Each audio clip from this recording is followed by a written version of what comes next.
Kementerian Keuangan kembali menggulirkan rencana redenominasi, sebuah kebijakan untuk menyederhanakan nominal dari mata uang kita.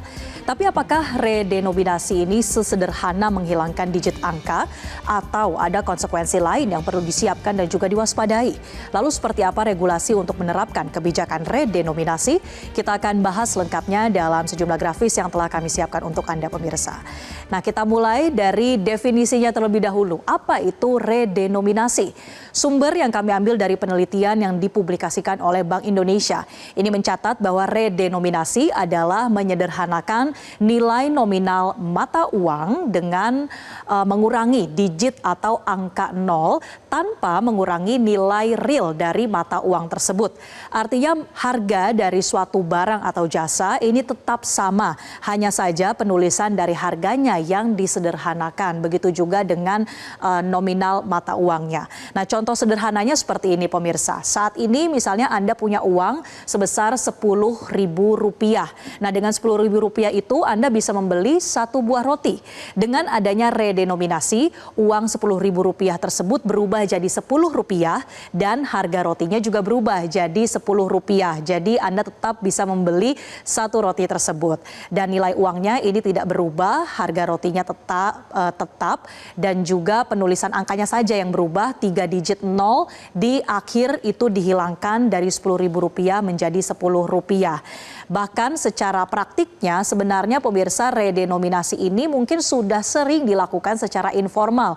Misalnya mungkin ada masyarakat yang menyebut dengan istilah 100K untuk Rp100.000, 25K untuk Rp25.000 dan juga semacamnya. Hal itu bisa dibilang sebagai redenominasi tetapi bentuknya informal. Kali ini akan diatur secara formal dengan menggunakan undang-undang. Tapi yang pasti pemirsa, redenominasi ini bukanlah sanering atau pemotongan nilai uang. Jadi redenominasi itu tidak sama dengan sanering atau potong nilai uang. Kalau sanering ini biasanya dalam daya beli masyarakat juga akan ikut menurun karena nilai uang yang dimiliki berkurang atau dipotong sementara harga barang tetap normal. Misalnya kita pakai contoh membeli roti tadi pemirsa. Kalau dengan sanering ini membuat nilai uang jadi Rp10, sedangkan harga barangnya ini tetap Rp10.000. Jadi kesimpulannya redenominasi bukan sanering atau pemotongan nilai uang. Tapi sebetulnya apa yang menjadi tujuan dari kebijakan redenominasi?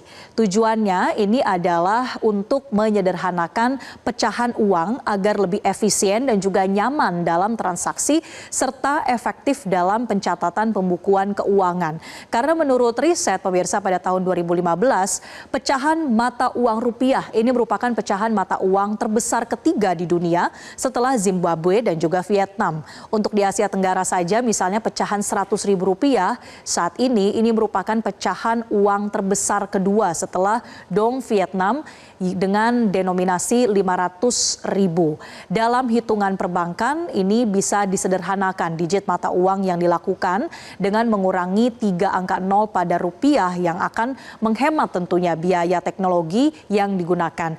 Dan selain itu bentuk penyederhanaan digit ini juga bisa mempermudah untuk membaca laporan keuangan dalam praktik akuntansi. Ada tujuan lain pemirsa dari redenominasi yaitu bisa mendorong supaya perekonomian Indonesia ini kredibilitasnya bisa meningkat di mata dunia atau bisa semakin setara dengan negara-negara lain terutama di tingkat regional.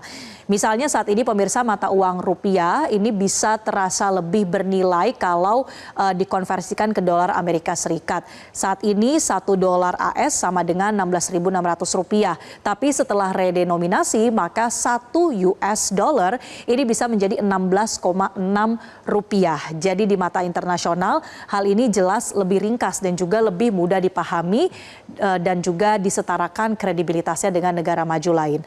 Dan ada satu lagi tujuan lain dari redenominasi pemirsa. Ini diharapkan bisa menghentikan bahkan mengurangi tingkat inflasi yang tinggi.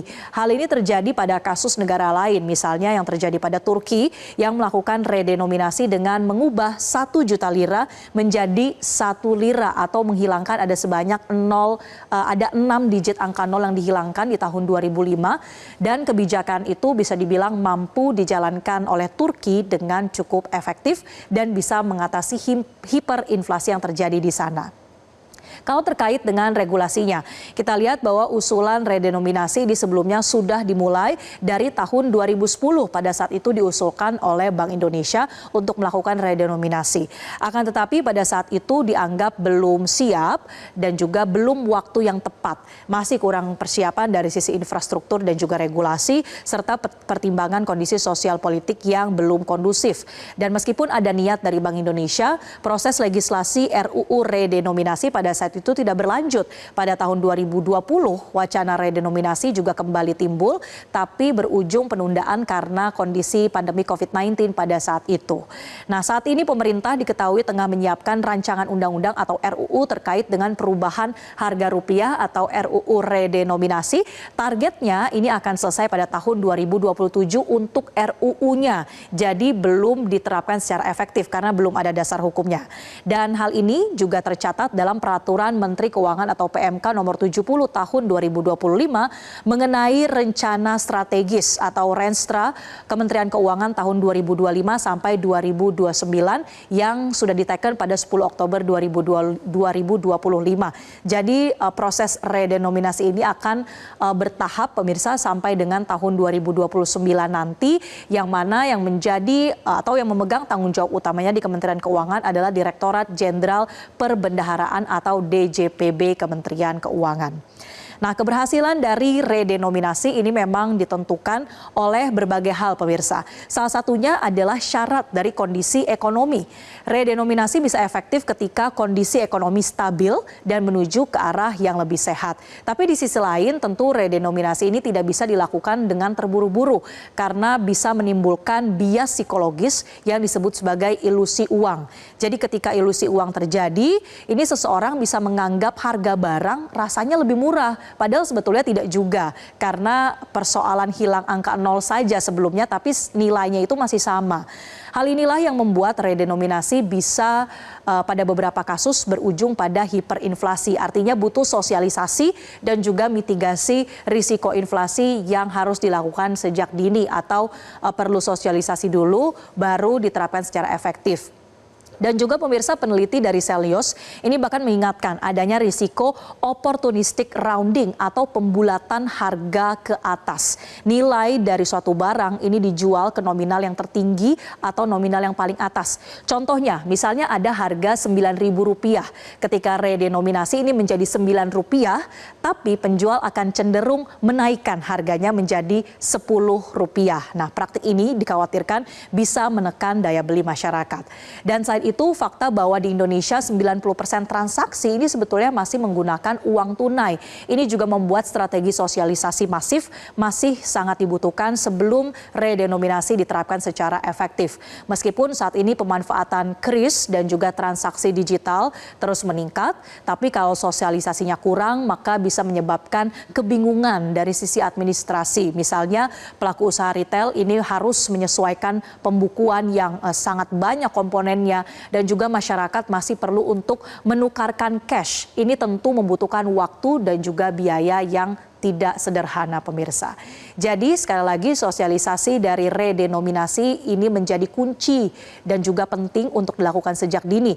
Terlebih proses pelaksanaan redenominasi menurut Bank Indonesia saja ini butuh waktu lebih dari 7 tahun sebelum aktif ataupun efektif sepenuhnya.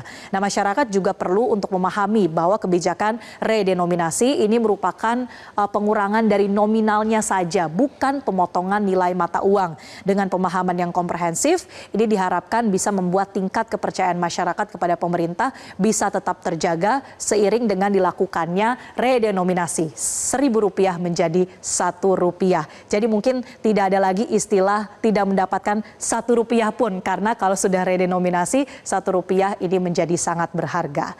Jelajahi cara baru mendapatkan informasi. Download Metro TV Extend sekarang.